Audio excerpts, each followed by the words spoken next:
most of the Sedra of Chaye Sorah comprises two narratives.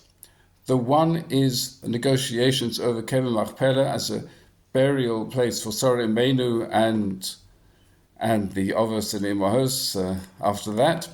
And the second one is, of course, the search for a wife for Yitzchak Avinu, and we find that Avraham's trusted servant goes to his homeland, and all the details about how Yitzchak and Rivka then came to be married.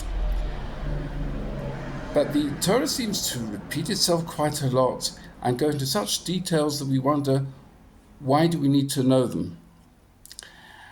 And there's a fascinating Ramban on the first of these negotiations. It's Ramban towards the beginning of Sheni, and he says as follows: Parsha. This parsha is written, Lodeh Chastei Hashem Avraham. This tells us about the kindness of Hashem to Avraham, that in his lifetime he is called Nasi Elokim, he's called by the people Adoni. He really achieves greatness already in his lifetime. The second is that we know about Kivrei Tzadikim, that Mokom Kuvuras Ha'avos, that this is important, that we should know. And finally, that with all the negotiations and the amount that Avraham has to pay, we understand that this is one of the nisyonos, as the Gemara in Bava Basra sets out, that this is one of the nisyonos that Avraham had to face. Rabbi Sachs, whose yahrzeit is this week, develops the idea somewhat further.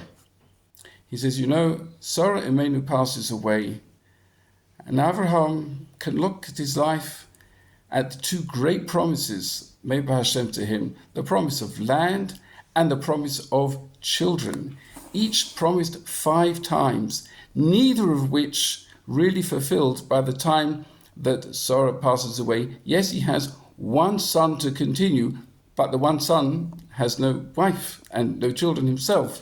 So he has to ask himself what he's going to be. And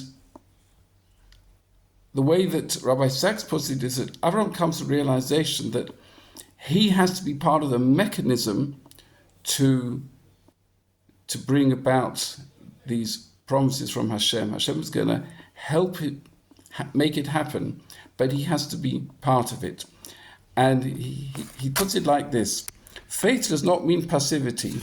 It means the courage to act and never to be deterred.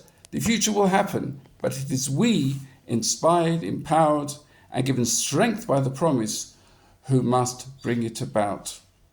So in this we could say we are Hashem's partners, whether it's in settling the land of Eretz Yisrael, raising children to Torah, raising children to the Torah values. Hashem makes his promise to us, which applies in every generation, but it is we who have to act to bring it about.